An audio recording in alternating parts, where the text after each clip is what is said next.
Abra sua Bíblia em Ezequiel, capítulo 22. Daqui a pouco eu te falo o versículo que nós vamos ler. Nós estamos no mês de novembro agora, 2020, o ano da fé, e no mês de novembro nós temos falado sobre fé para servirmos, né? Lá a gente tem todos os versículos no PowerPoint, tá bom? E mês de novembro, então, fé para servir. Como que nós podemos servir ao Senhor com a nossa fé? Como que a gente pode aplicar a nossa fé para servir ao Senhor?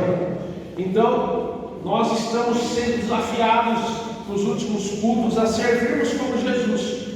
Não é isso que nós temos ouvido? Sobre Jesus ser servo, como nós podemos ser como Jesus e também servir. E hoje, então, eu quero falar com você a respeito daqueles que Deus está procurando. Porque como que alguém pode ser útil? Muito simples, irmão. Como que alguém pode ser útil? Fazendo aquilo que é preciso. Não é? Se eu chegar assim e falar assim, ô Gleice, olha, eu quero servir você te dando um sapato 37. A Gleice vai falar assim, isso não me é útil, porque não me serve. Então, deixa eu só baixar um pouco aqui. Glória a Deus. Então, não é útil por quê? Porque o Gleice não precisa disso. Não é isso que o Gleice está procurando, porque não vai servir para ele. Então não tem como eu servi-lo dessa forma. E muitas pessoas no reino de Deus querem fazer muitas coisas e querem servir a Deus de um jeito que Deus ele não está procurando. De um jeito que não vai ser útil ao Senhor aquilo que nós fazemos. Então nós precisamos entender quem é que Deus está procurando, o que Deus quer que nós estejamos fazendo. Nós vamos ser servos úteis na medida que nós fizermos aquilo que o Senhor está querendo que nós façamos. E aí nós então vamos começar hoje a mensagem e terminar na semana que vem, nosso último domingo do mês. E eu quero então, na medida que a gente for olhando para aqueles que Deus está procurando, nós também vamos ver Jesus com essas características. Jesus, ele cumpriu tudo isso, aquilo que Deus estava buscando, procurando. Agora então, quem são? Nós vamos falar de 3 tipos de pessoas, tá bom? 3 tipos de pessoas que Deus está procurando. Alguém pode se arriscar? Deixa aí mesmo. Alguém pode se arriscar aí? Quem que você acha que Deus está procurando? Fala aí alguma coisa que Deus está procurando. O que você acha? Servo. O que mais? Verdadeiros adoradores. Ó, os irmãos já. Tementes. Olha só, temor ao Senhor. O que mais? Tem alguém aí mais quer se arriscar aí? Fala aí, pode falar. Se ponha na brecha. Mais alguém? Amor ao próximo. Amor ao próximo, olha só quantas coisas a gente vê, né? Mas eu quero falar com você então sobre 3 pessoas que nós encontramos na Bíblia, nós podemos encontrar na Bíblia, que Deus está procurando. Nós vamos falar de 2 hoje e vamos falar da última na semana que vem, tá bom? E o primeiro tipo de pessoas que Deus está buscando são os intercessores. Fala comigo assim, intercessores. Deus está procurando intercessores. E aí, se a gente for procurar na Bíblia, onde está isso, pastor? Bom, vamos lá em Ezequiel 22, que você já abriu aí. Versículo 30, tá bom? Ezequiel 22, verso 30. Olha só, a Bíblia diz assim: e busquei dentre eles um homem que estivesse tapando o muro e estivesse na brecha perante mim por esta terra, para que eu não a destruísse, porém a ninguém achei. Olha só, e busquei. Deus ele está buscando. Essa palavra buscar aqui tem o sentido de desejar. Deus está desejando. Deus está procurando.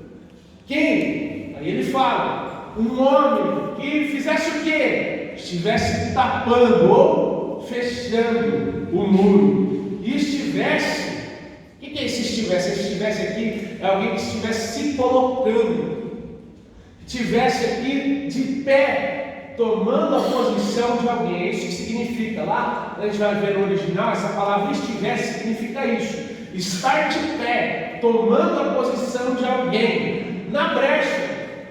Então Deus está procurando uma pessoa que se coloque no lugar do outro. Onde tem falha, onde tem um buraco, para que ele não destruísse a terra. E antes da gente prosseguir, vamos orar mais uma vez? Feche seus olhos nessa manhã. Pai, nós te damos graças por esse tempo tão precioso, Pai, de estarmos diante de Ti, de podermos prestar, Senhor Deus, o nosso melhor culto ao Senhor. Pedimos que nessa manhã o Senhor repreenda, Senhor Deus, toda tentativa de Satanás de roubar a Tua palavra. Então todo sono, toda distração, Senhor Deus, caia por terra agora no nome do Senhor Jesus.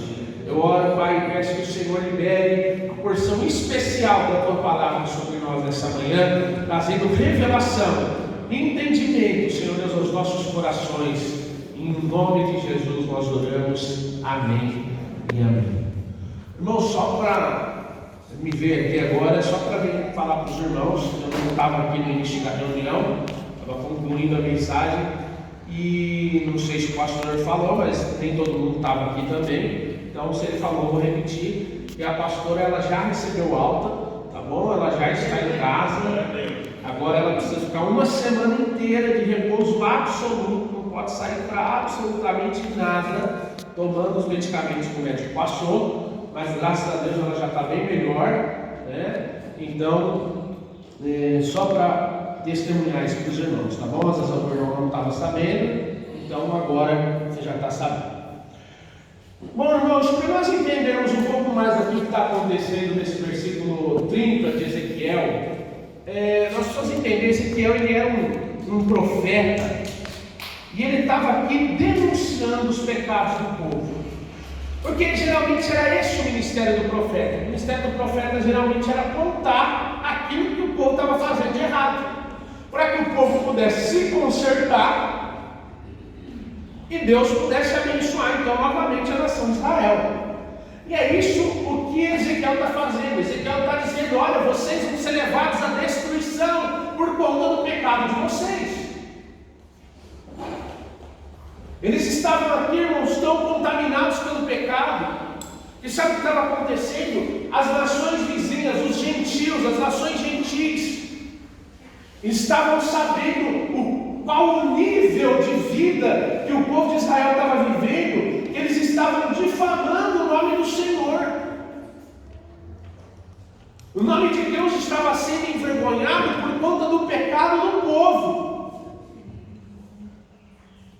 É por isso, irmão, que a Bíblia é tão atual, porque parece bastante com o tempo que a gente está vivendo hoje.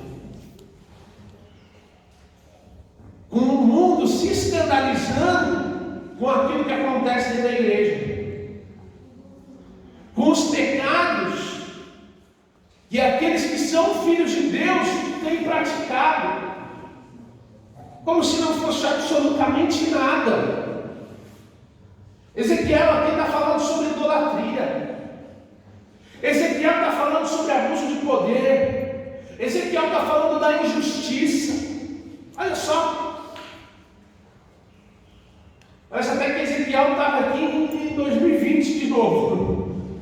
Já estava vendo o que estava acontecendo em 2020. De tão atual que é isso. De tão atual que é isso dentro da igreja.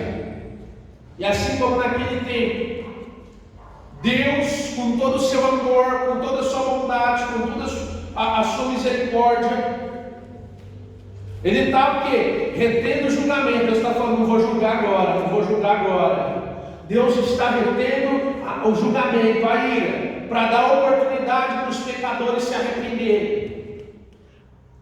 Era isso que Deus fez aqui em Ezequiel 22, era isso que Deus estava fazendo, e é isso que Deus está fazendo nos dias de hoje, em meio a tudo que tem acontecido.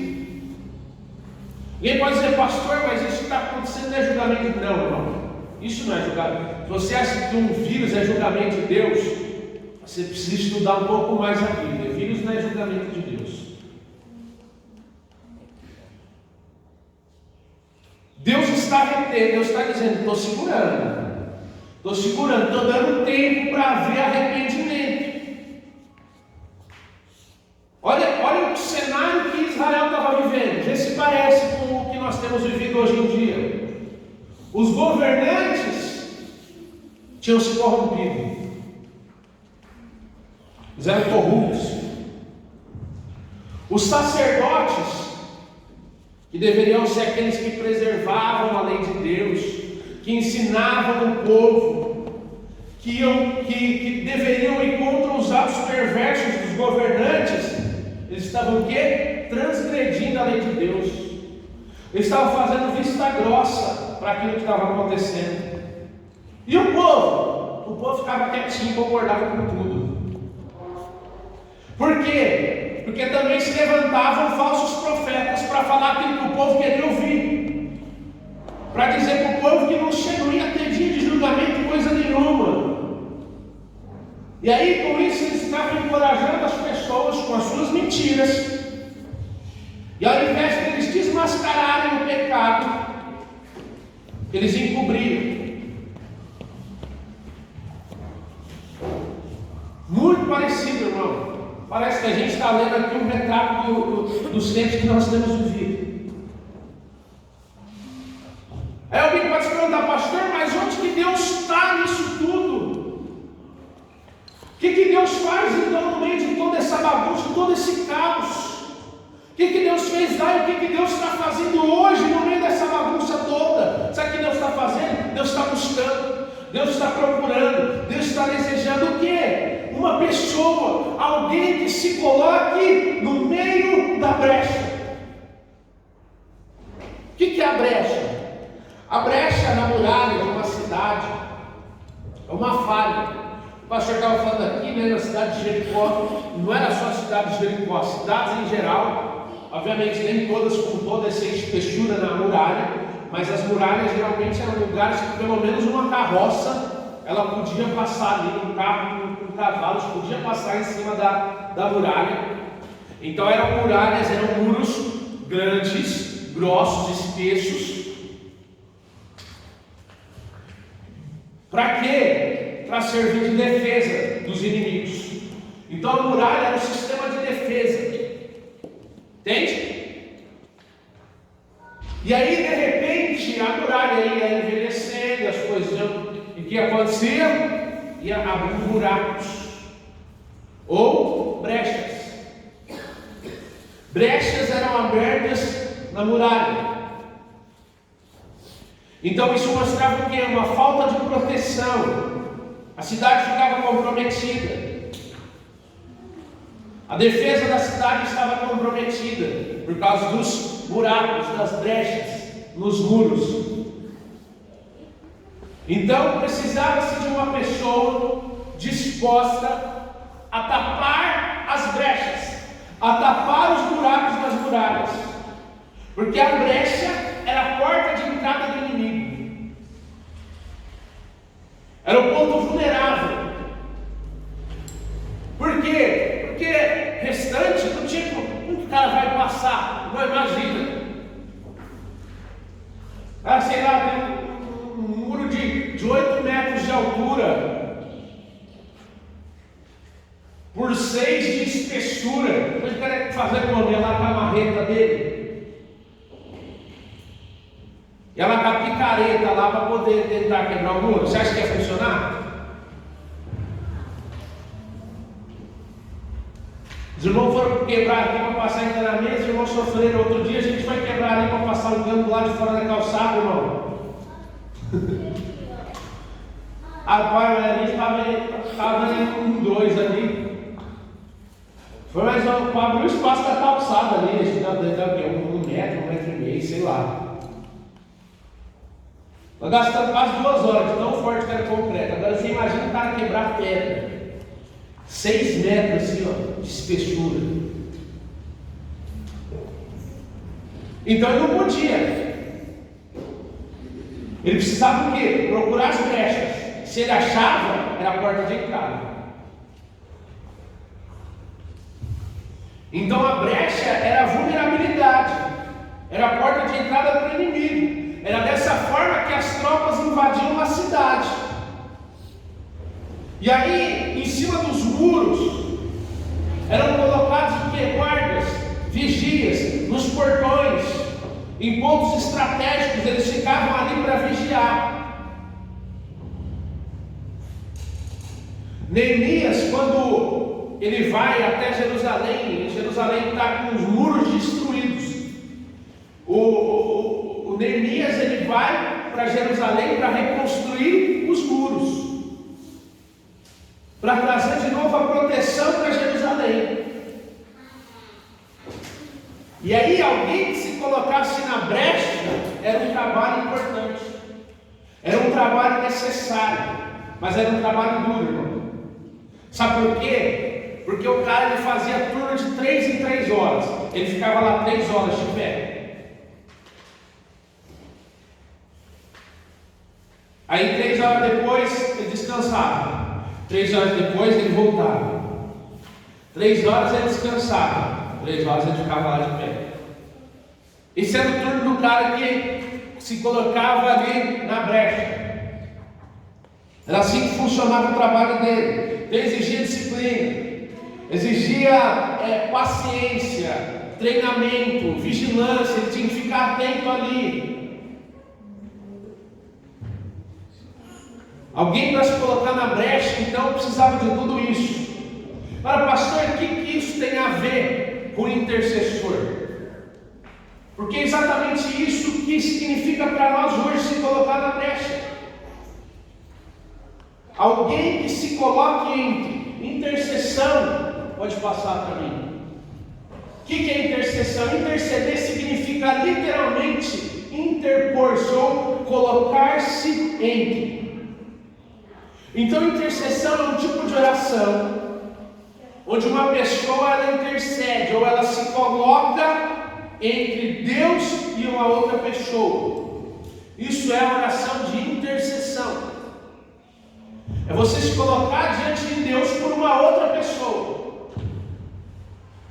É você falar, você conhece alguém que está passando um momento difícil, o que você vai fazer? Você vai chegar diante de Deus, você vai se colocar no lugar de outra pessoa. Isso é intercessão. Então, no contexto da oração aqui, interceder significa basicamente pedir ou intervir em favor de alguém, ou seja, orar em favor de outros. Irmãos, nós precisamos falar sobre intercessão nos dias de hoje, porque nos momentos que nós temos vivido no mundo, a forma que o mundo está hoje, eu quero te dizer, só existe uma solução, que é a intercessão. É a única solução para os problemas que nós temos vivido hoje no mundo. Intercessão. Se nós olharmos na Bíblia, nós vamos encontrar muitos exemplos de intercessores. Abraão intercedeu por Ló. Ló estava lá em Sodoma. Abraão intercedeu ao Senhor. Abraão foi diante de Deus para pedir pela cidade e por Ló. Moisés, Deus ia destruir o povo de Israel. O povo tinha pisado na bola feia, feito um bezerro de ouro. O que Moisés fez? Moisés se colocou entre Deus e o povo, intercedeu pelo povo. Neemias intercedeu por Jerusalém. Irmãos, o nosso maior exemplo de intercessor, que é Jesus. Se nós olharmos a Bíblia, Jesus ele intercedeu por Pedro. Nos diz Pedro, perto lá da morte já, Jesus diz: Pedro, olha, Satanás me pediu para ter você, para pegar você, mas olha, eu fiquei do seu lado, eu orei em seu favor. Jesus intercedeu pelos discípulos. Se você pegar lá João capítulo 17, é uma oração de intercessão de Jesus pelos discípulos e pela igreja de hoje. Ao longo da história, Jesus ele viveu 30 anos antes de iniciar 3 anos e meio de ministério aqui na terra. E desde que a Bíblia fala lá em Romanos, capítulo 8, verso 34, que Cristo ressuscitou dentre os mortos, o qual está à direita de Deus e também intercede por nós. O que Jesus está fazendo hoje? Interceder. Depois de interceder aqui na terra, Jesus vai para os céus, volta para o Pai para interceder. E além da intercessão de Jesus, um pouco antes, em Romanos 8, 26, a Bíblia diz que nós temos o Espírito Santo que intercede por nós com gemidos inexprimíveis. Olha só, é isso que o Espírito Santo está fazendo. O Espírito Santo está intercedendo por nós. Olha o quanto é importante a intercessão, irmão. Você acha que se a intercessão fosse uma coisa que não fosse importante, você acha que Jesus ia estar intercedendo? Se a intercessão fosse perder tempo, você acha que o Espírito Santo ia estar intercedendo? É claro que não.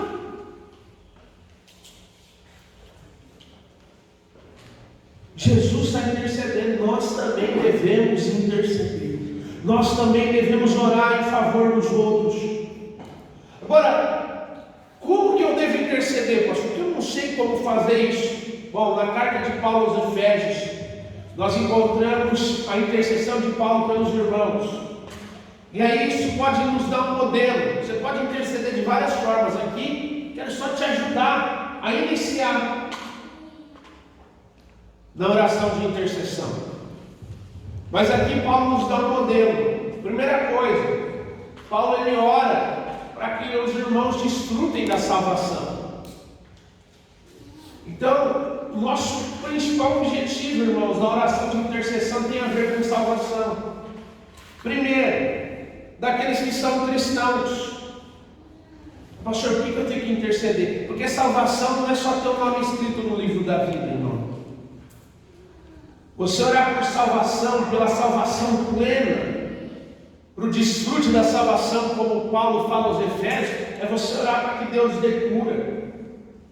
É você orar para que Deus dê libertação. É você orar para que Deus traga restauração, prosperidade. Isso é tudo oração que está envolvida a salvação. Porque salvação é tudo isso. A palavra salvação original ela engloba tudo isso. E também por salvação dos não cristãos, para que eles também conheçam a Jesus e possuam e tenham a vida eterna. Então começa por aí a sua oração de intercessão. Segunda coisa que a gente vê com Paulo é a capacitação. Paulo pede para que Deus capacite. Então ore por capacitação. Se você for orar para alguém, ore para Deus capacitar com sabedoria, com discernimento, lá com as habilidades que aquele irmão precisa para o trabalho dele. Isso é você interceder. Outra coisa, eu quero aqui, irmão, te ajudar a ser prático, tá bom? E a terceira coisa que o apóstolo Paulo nos mostra é que ele intercede por fortalecimento. Ele pede para que Deus fortaleça os irmãos.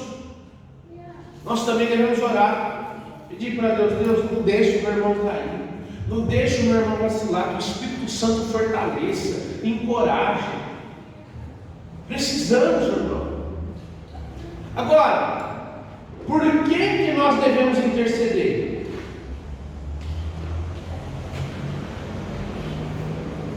Pelo que nós devemos interceder? Por quem? Bom, primeiro ponto que a Bíblia nos mostra é que a intercessão é pelos que exercem a autoridade.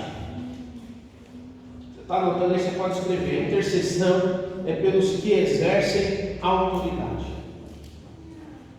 Paulo, quando escreveu sua primeira carta a Timóteo, no capítulo 2, versículo 1 e 2, ele disse: antes de tudo, recomendo que se façam súplicas, orações, intercessões e ação de graças por todos os homens, pelos reis e por todos os que exercem a autoridade, para que tenhamos uma vida tranquila e pacífica com toda piedade e dignidade.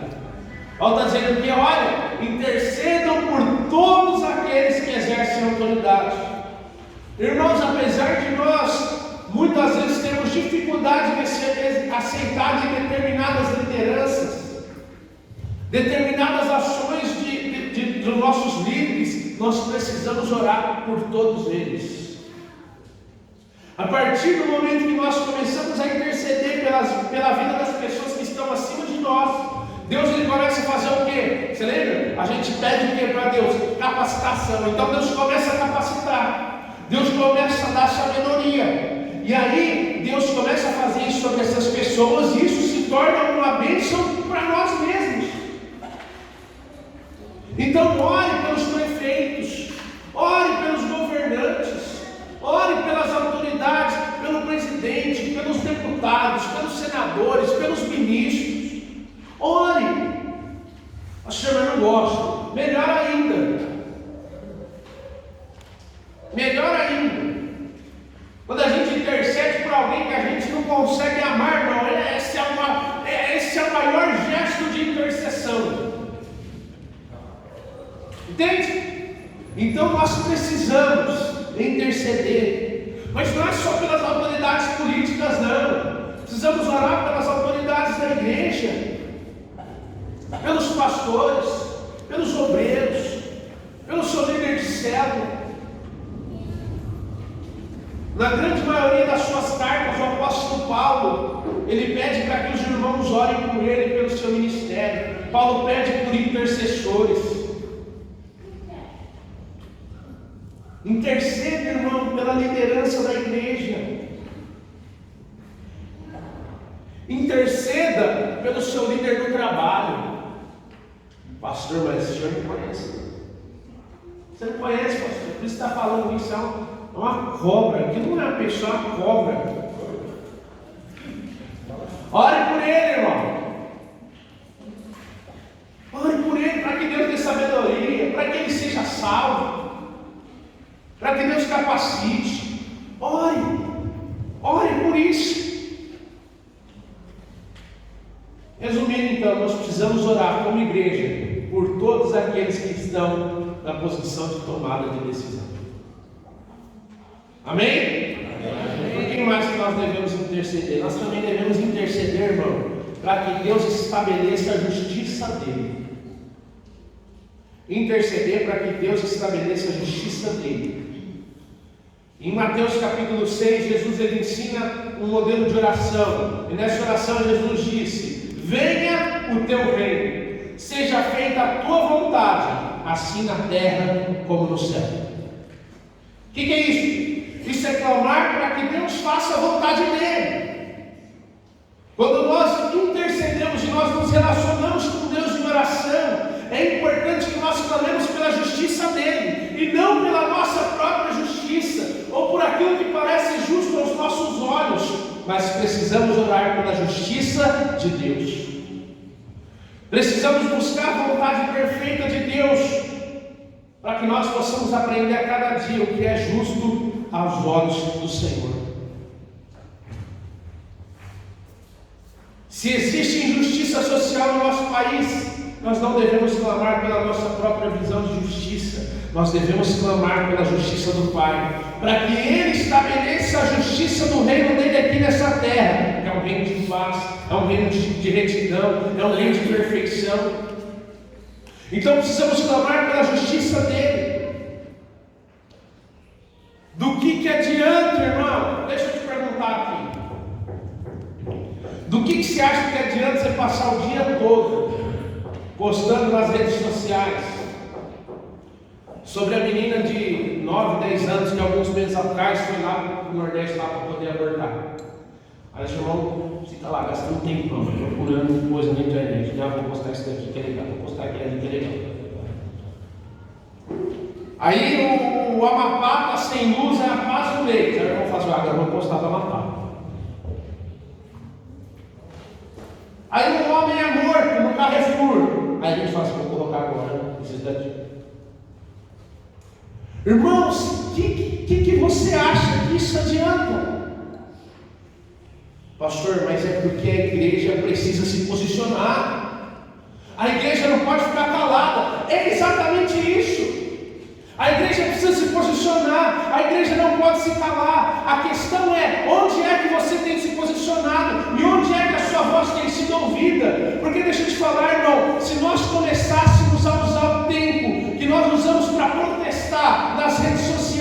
nós usássemos isso em oração, dizendo que venha o teu reino, que seja feita a tua vontade aqui na terra como é no céu, esses problemas iriam acabar, meu irmão.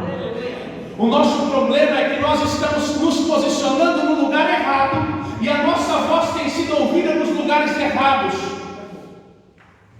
Nós podemos protestar o quanto nós quisermos, nós podemos falar o quanto nós quisermos, mas enquanto nós não nos posicionarmos no lugar da intercessão, nada vai mudar. Eu tenho uma notícia para te dar, meu irmão. Não é Brasília que governa o Brasil, não são os deputados que estão lá, os senadores que estão lá, o presidente que está lá que governa esse país. Os governantes estão aqui nessa manhã, e são aqueles que estão durante dia e noite fazendo menção diante de Deus, não deixando ele se esquecer das promessas que ele mesmo fez. Aqueles que Isaías 62 diz que não darão descanso ao Senhor até que venha o reino dele, até que a vontade dele seja estabelecida, porque é ele quem estabelece os reis e é ele que faz cair. Meu irmão, sabe por quê que houve tanto escândalo de corrupção nos últimos anos que foi revelado? Você acha que é porque apareceu um super-herói que resolveu fazer isso? Isso é porque a igreja vem orando e jejuando há anos por isso, irmão. Pastores têm orado e jejuado pela nação. É por isso que isso acontece. Agora imagina se todos nós nos levantássemos por isso, para dizer que venha o teu reino e seja feita a tua vontade. Irmão, o governo está nas nossas mãos. Nós governamos através da oração, a partir do lugar espiritual. E em terceiro lugar, nós devemos interceder pelos irmãos. Então nós intercedemos pelos que exercem autoridade, nós intercedemos para que venha o reino dele, a justiça dele aconteça, e nós intercedemos pelos irmãos.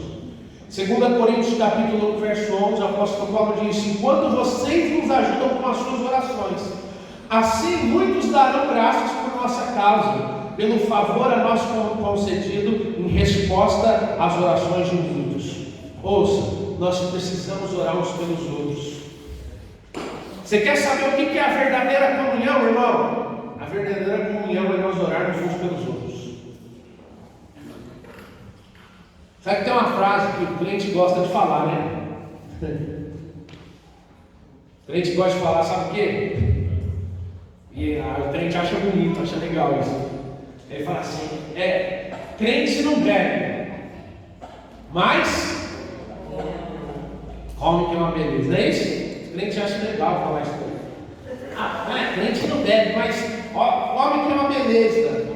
Irmão, praticar também, não fica só nas palavras, né?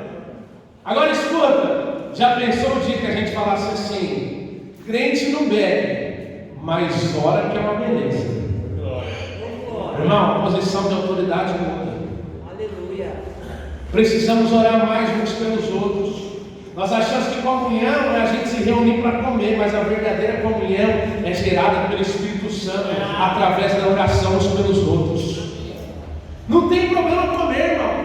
Não tem problema assim, não, nem para lazer, não tem problema nada disso. Mas isso nunca pode tomar o nosso tempo de oração. Comer não pode ser mais importante do que nossas reuniões de oração.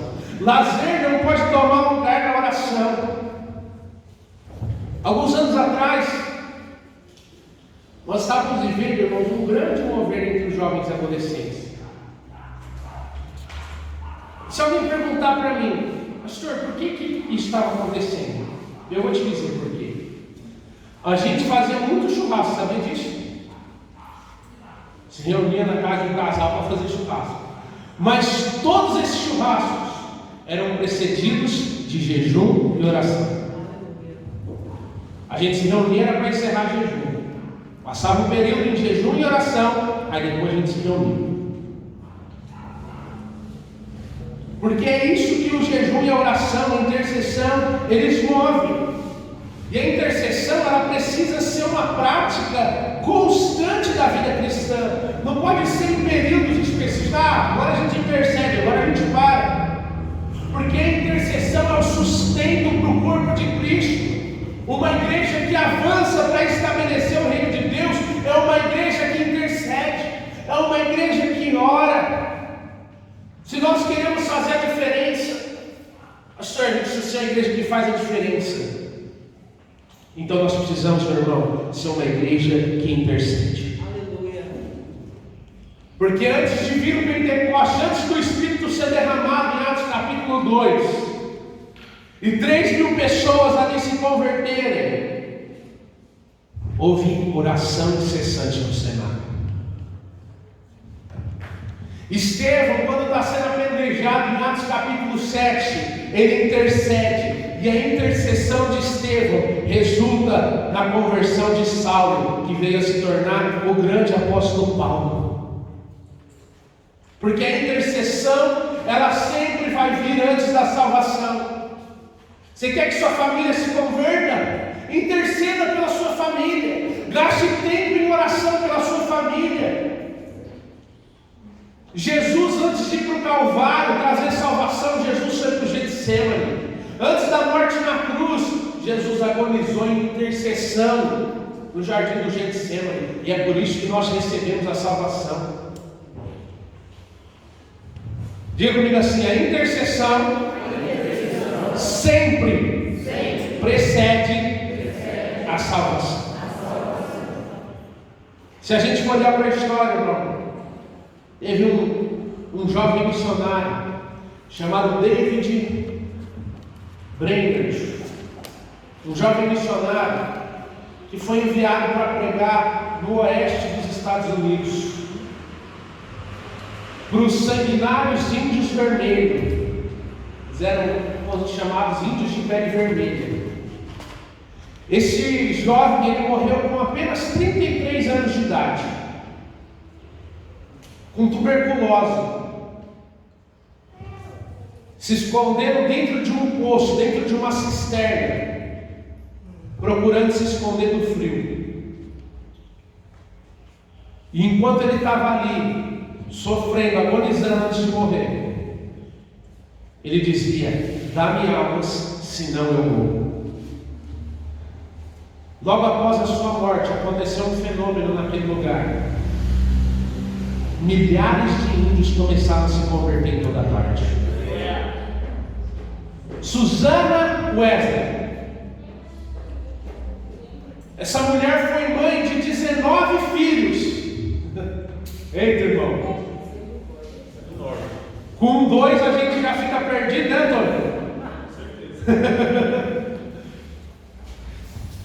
Essa mulher tinha 19 filhos. E sabe o que ela fazia todo dia? Orava 1 hora por dia. Sabe o que aconteceu com essa mulher? 2 dos seus filhos juntos ganharam milhares de almas para Cristo. Glória a Deus. Então, João Wesley, que foi um grande pastor evangelista, e Carlos Wesley, que foi um compositor, escreveu mais de 1.500 hinos. Uma mulher de oração. Tem um outro homem que ele é pouco conhecido. O nome dele é João Oxford. Esse cara ele orava tanto que ele passou a ser conhecido como Joãozinho da oração. E aí um dia na Inglaterra, o concílio da igreja metodista estava para tomar a decisão de fechar um campo missionário numa cidade chamada Philly. Eles haviam enviado já vários pastores, pregadores, mas não tinha resultado nenhum. E o Joãozinho, então, ele sentiu e ele pediu mais uma chance para aquele povo. E aí o concílio lá da igreja metodista decidiu atender e enviaram ele, porque não tinha outra pessoa para ir. E aí o Joãozinho se apresentou. E o Joãozinho começou a pregar, e sabe o que aconteceu, irmão? Nada. Ele pregava e ninguém se convertia, não tinha resultado nenhum. O Joãozinho foi para o meio do mato.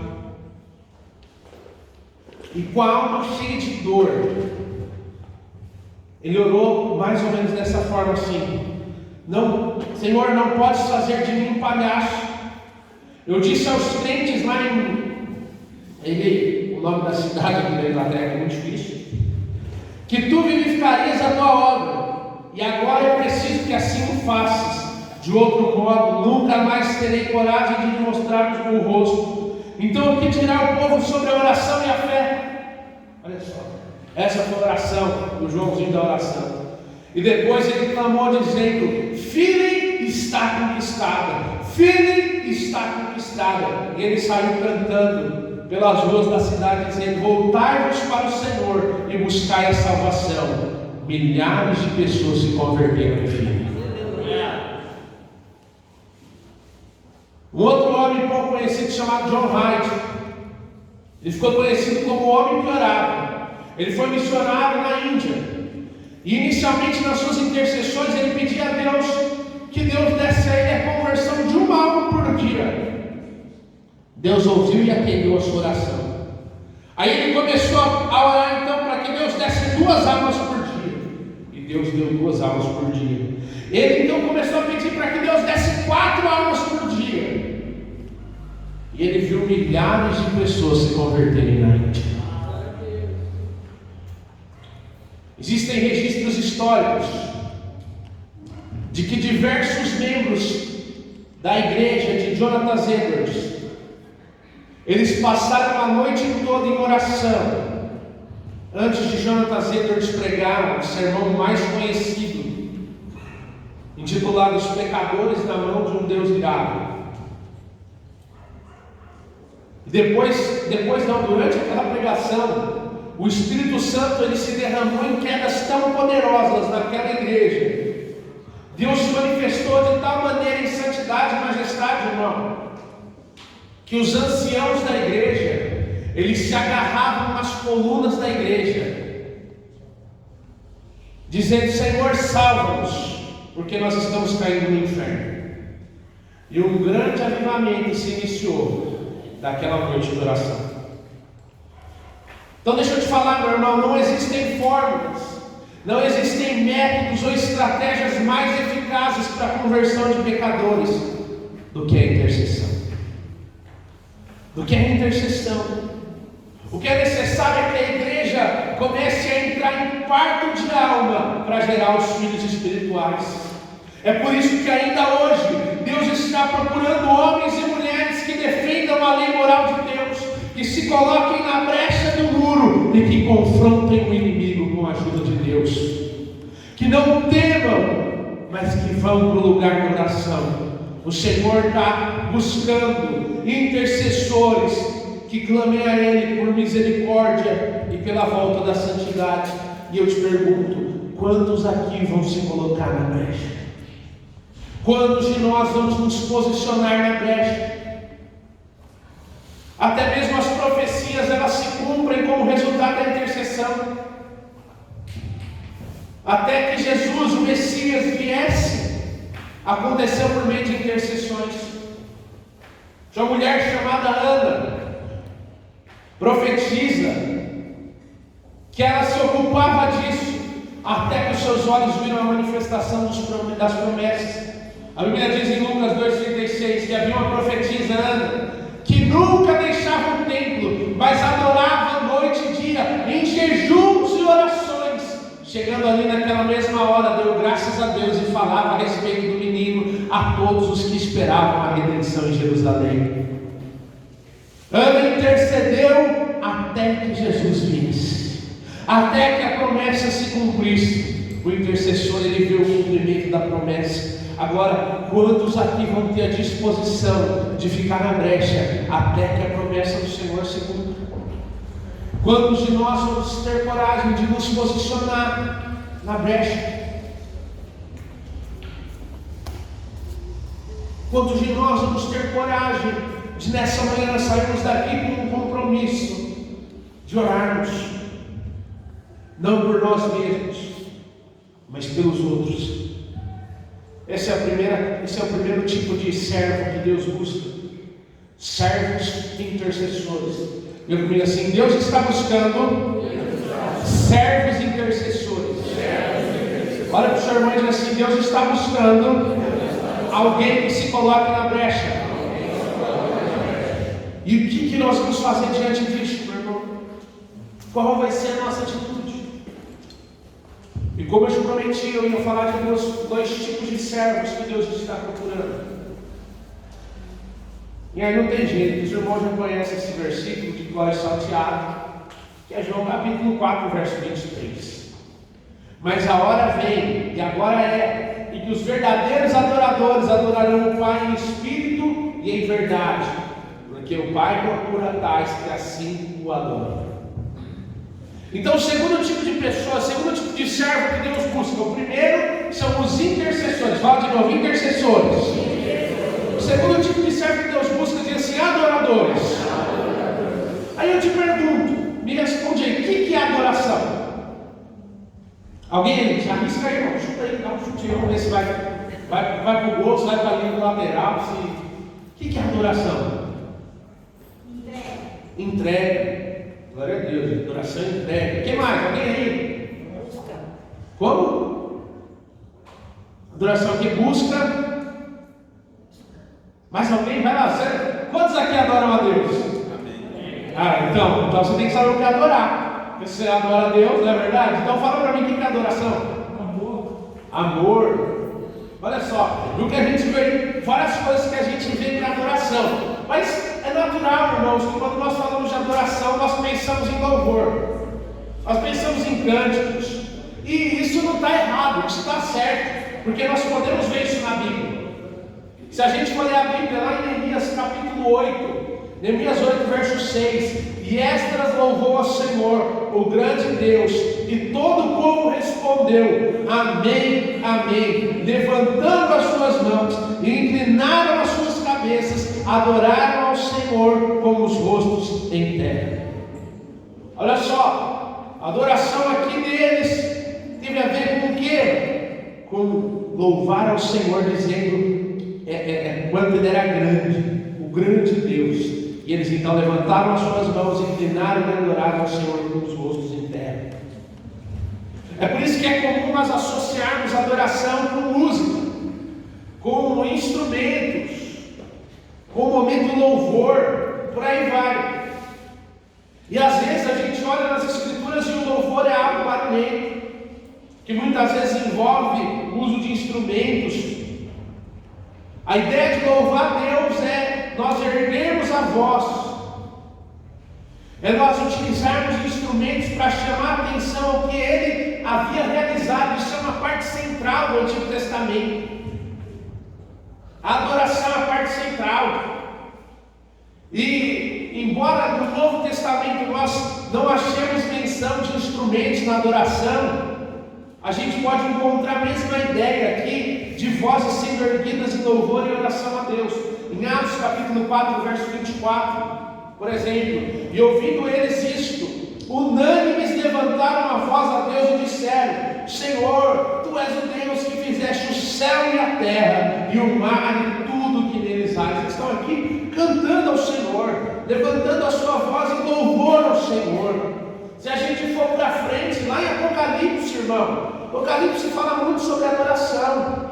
Diz assim: olha, e os 4 animais tinham cada um de per si 6 asas, e ao redor por dentro estavam cheios de olhos, e não descansam nem de dia nem de noite, dizendo: Santo, Santo, Santo é o Senhor Deus, o Todo-Poderoso, que era e que é e que há de vir. E quando os animais davam glória e honra e ações de graça ao que estava sentado sobre o trono, ao que vive para todo sempre, os 24 anciãos prostravam-se diante do que estava sentado sobre o trono e adoravam o que vive para todo sempre, e lançavam as suas coroas diante do trono, dizendo: digno é, Senhor, de receber glória e honra e poder, porque Tu criaste todas as coisas, e por Tua vontade são e foram criadas. Olha só, irmãos, adoração no céu, é isso que João está presenciando aqui nessa visão. E aí, quando nós começamos a levantar então altares de adoração através do louvor, Deus ele se move. Deus ele se move. É por isso que o louvor no Antigo Testamento é frequentemente associado a tempos de guerra. Os caras iam para a guerra, faziam o quê? Tocar chofar, quebrar vaso, gritar. Essa era a estratégia que Deus dava para o povo de Israel. A gente vê isso muito claro em 2 Crônicas capítulo 20. Os moabitas e os amonitas, eles se levantam para guerrear contra Israel. E Deus então, através do profeta, ele fala para o rei Jeosafá fazer o seguinte: olha só, o povo está em guerra, o rei está desesperado, o exército inimigo está vindo, o rei fica desesperado. Aí o profeta aparece, olha a palavra do profeta: não temais, nem vos assusteis por causa desta grande multidão, pois a beleza não é vossa, mas de Deus. Amanhã descereis contra eles, eis que sobem pela ladeira de Ziz, e os achareis no fim do vale, diante do deserto de Jeruel. Nesta batalha não tereis que pelejar, postai-vos, ficai parados, e vede a salvação do Senhor para convosco, ó Judá e Jerusalém.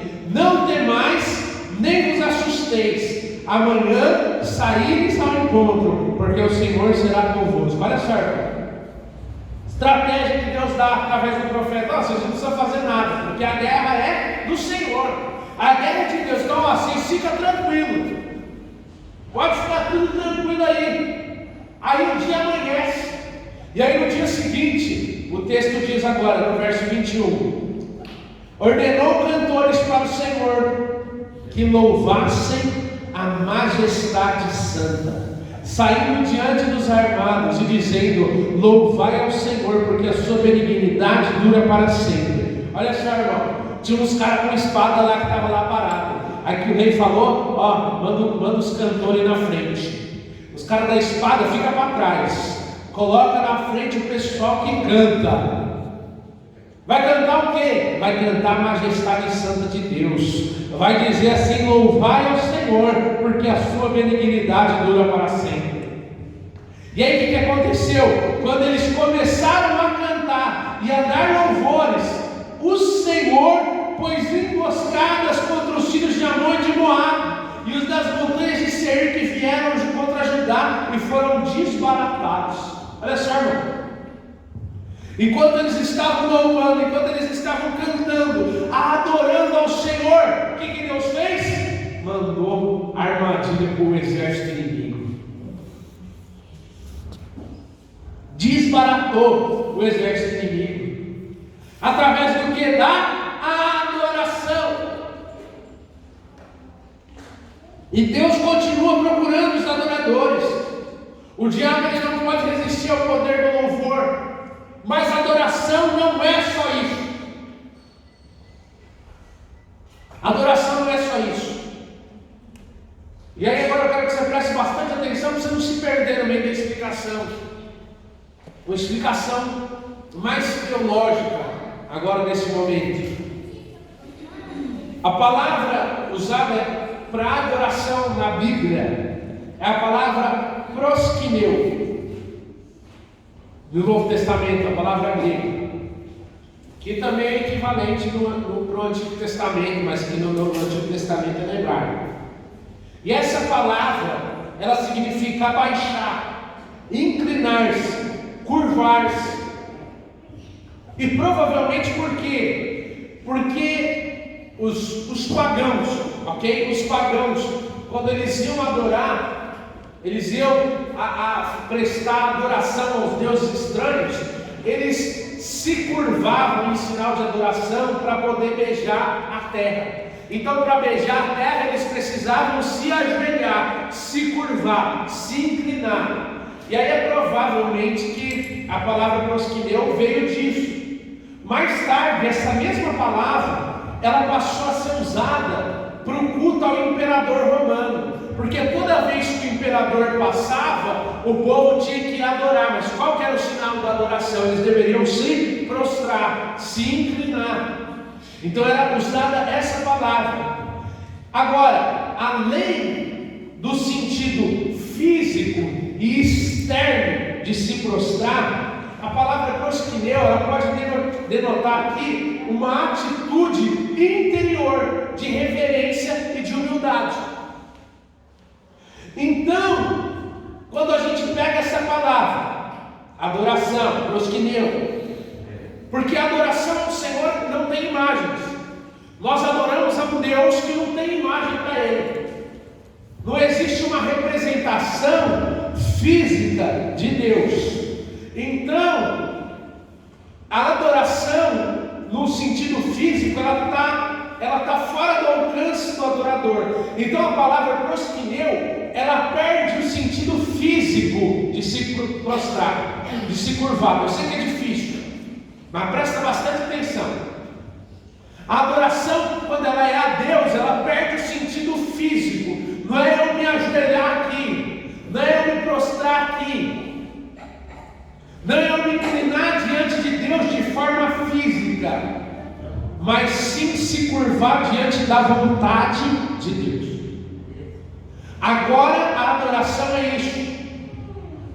Aí então, o ato físico de se ajoelhar, de se curvar diante de Deus, deve ser só uma representação da sua disposição de se curvar diante da vontade de Deus, de você aceitar a vontade de Deus.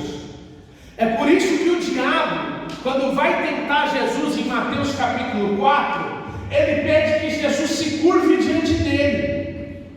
E aí, nesse contexto aqui de adoração, a adoração, ela é sinal de uma natureza fundamentalmente religiosa, no sentido de o culto que você presta, aquele a quem você se curva, a vontade que você aceita, é o Deus que você serve. Então, se você se curva diante da vontade do dinheiro, se o dinheiro pauta a sua vida, é porque você adora o dinheiro. Se o seu trabalho pauta a sua vida, você está se curvando diante do trabalho, você adora o trabalho. Se você se pauta a sua vida pela sua família, você está adorando a sua família. Entende? Porque se ajoelhar, se curvar, tem a ver com adoração. E aquele para qual eu me curvo é aquele a quem eu adoro, é aquele a quem eu sirvo. O relacionamento que o homem tem para com Deus, ele se expressa principalmente na adoração. Se a gente pegar lá Mateus capítulo 4, olha só, versículo 8 a 11: novamente o transportou o diabo a um monte muito alto e mostrou-lhe todos os reinos do mundo e a glória deles, e disse, olha só o que o diabo disse para Jesus: tudo isso te darei se. Ó, o diabo está dizendo: Jesus, posso te dar tudo isso daqui, posso te dar tudo isso daqui, Jesus, com uma condição. Que condição é essa? Se prostrado me adorarás. Então disse-lhe Jesus: vai-te, Satanás, porque está escrito. Aí Jesus responde com a palavra. E qual a palavra que Jesus diz? Ao Senhor teu Deus adorarás e só a Ele servirás. Diga comigo assim: ao Senhor teu Deus adorarás e só a Ele servirás. Então o diabo deixou, e eis que chegaram os anjos e o serviram. Nessa tentação, Satanás oferece para Jesus um atalho para o seu reino. Jesus ia ter o reino, mas para Jesus ter o reino, ele sabia que ele ia precisar sofrer e morrer. Para Jesus receber toda a glória, ele precisaria sofrer. E aí, quando o diabo fala aqui, olha para Jesus assim: olha, se prostrado me adorares, o verbo no grego, ele quer dar ênfase aqui, do diabo fala assim: Jesus, você só precisa se ajoelhar uma vez, você não precisa se ajoelhar 2, 3. Não estou pedindo muita coisa não, Jesus, é só uma vezinha que você precisa fazer. Só uma vez que eu quero que você se ajoelhe e toda a glória vai ser sua. Se apenas uma vez Jesus tivesse feito isso, ele teria desfrutado de toda a glória que o diabo poderia oferecer para ele, sem qualquer sofrimento. Mas deixa eu te falar, não existem atalhos para a vontade de Deus. Se nós desejamos participar da glória, devemos antes participar do sofrimento. É por isso que Jesus responde, citando Deuteronômio 6. Ao Senhor teu Deus adorarás, e só Ele servirás. Deuteronômio 6,13. Jesus está citando aqui. Agora, presta atenção. O diabo falou alguma coisa de servir? O diabo pediu para que Jesus servisse ele? Sim ou não? O diabo pediu o quê? Para ele se prostrar. Mas a resposta de Jesus, somente a Deus adorará e só a Ele servirás. Por quê? Porque Jesus sabia que toda adoração implica em servir ao Senhor. Toda adoração está ligada com serviço. E aí eu te pergunto, a quem você serve? Para quem você tem levantado altares de adoração na sua vida? A quem você tem se curvado? A quem você tem se curvado? E aí, para a gente fechar entendendo isso, eu alterei um pouco João 4,23 para te ajudar a entender. Pode ir. Mas a hora vem, e agora é, em que os verdadeiros adoradores adorarão ao Pai como? Com louvores, ou em espírito. É eu cantando, é eu falando sobre a grandeza de Deus. Isso é em espírito, mas não é só em espírito. Deus ele procura adoradores que adoram ao Pai em espírito e em verdade, que é o que? O estilo de vida agora. Agora é eu me curvar diante da vontade de Deus. É eu vir aqui no domingo. É eu quando eu estou na minha casa. É quando eu estou na cela, eu levantar as mãos e dizer: é o único que é digno de receber. Mas aí, quando eu chego para viver isso, que é a verdade, que é o meu estilo de vida, é a quem eu vou prestar culto, a quem eu vou me curvar, a quem eu vou servir.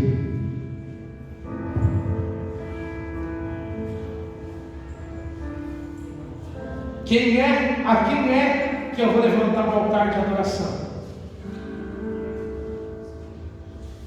É tempo de nós nos levantarmos em adoração com louvores, em espírito e com estilo de vida, em verdade. Não sei se você consegue entender nessa manhã. Quantos aqui querem ser servos úteis na mão de Deus? Levanta a mão, deixa eu ver. Deus está buscando intercessores e adoradores. Qual que vai ser a sua resposta diante disso? O que você vai fazer nessa manhã? Vai dizer: Senhor, o Senhor está buscando, o Senhor está procurando, então o Senhor achou aqui em mim. Aqui, Senhor. Se o Senhor está buscando intercessores, Pai, aqui o Senhor acabou de encontrar um. O Senhor está buscando adoradores, Pai, que adoram em espírito e em verdade, o Senhor acabou de achar. Eis-me aqui, Senhor. Eis-me aqui. Qual que vai ser a sua resposta nessa manhã? Qual que vai ser o seu compromisso nessa manhã? Eu queria convidar você nessa manhã para que nós pudéssemos então fazer esse compromisso diante do Senhor. E se você deseja se comprometer como um servo intercessor, como um servo adorador, eu queria que você ficasse em pé no seu lugar, como um sinal de compromisso. E a primeira coisa que nós vamos fazer, como eu te falei, perdeu-se o sentido físico da adoração, de eu me ajoelhar diante de um Deus que eu estou vendo. Mas quando eu me ajoelho, é um sinal para mim mesmo, dizendo: eu quero me curvar diante da vontade de Deus. Eu quero fazer aquilo, eu quero cumprir a vontade de Deus.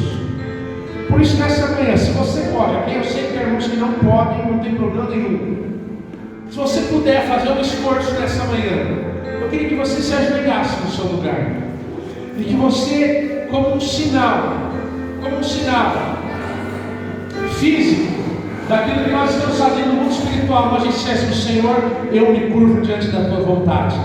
Se você não pode, ainda de pé, diga isso para o Senhor, coloque a mão no seu coração. Se tivesse, você não pode se ajoelhar e dizer: Senhor, eu me curvo diante da tua vontade. Pai, nessa manhã nós estamos aqui para nos comprometer, para fazer um compromisso diante do Senhor, um compromisso, Pai, de servos úteis nas tuas mãos. Estamos nos comprometendo nessa manhã com a intercessão. Senhor, o Senhor tem buscado aqueles que vão se pôr na brecha.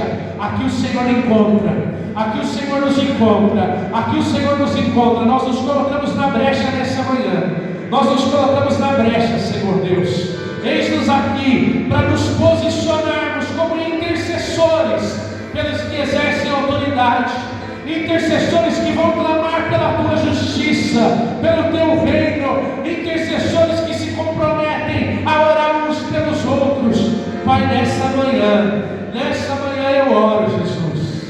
Eu oro, eis-nos aqui, Senhor Deus, servos intercessores. E nessa manhã, Pai, nós também diante do Senhor com um compromisso de sermos adoradores, servos que te adoram, Pai, com louvores, engrandecendo o teu nome, exaltando a tua santidade, ministrando altares de adoração na nossa casa, nas nossas células, nas nossas igrejas, no nosso local de trabalho. Nós levantaremos altares de adoração ao Senhor, porque grande é o Senhor, exaltado é o Senhor é grande, o Senhor é santo, santo, santo. O Senhor é aquele que era, aquele que é e aquele que há de vir, o único que é digno de receber a honra, a força, a glória, a majestade e a riqueza, porque o Senhor criou todas as coisas e no Senhor tudo subsiste. Eis-nos aqui, Pai, também para nos comprometermos a sermos adoradores em verdade, com um estilo de vida que exalta o teu nome, um estilo de vida que engrandece o Senhor. Pai, nós te louvamos nessa manhã, te adoramos, te exaltamos e nos prostramos, Senhor Deus, em sinal do nosso compromisso de nos curvar diante da tua vontade, de nos prostrar diante da tua soberania. Com toda humildade, nós dizemos que o Senhor tem todo o controle, que o Senhor tem todo o governo, o Senhor é o Rei dos Reis, é o Senhor dos Senhores, é o Senhor que sustenta todo o universo na palma das suas mãos. Pai, nós te louvamos e te adoramos, Pai, nessa manhã.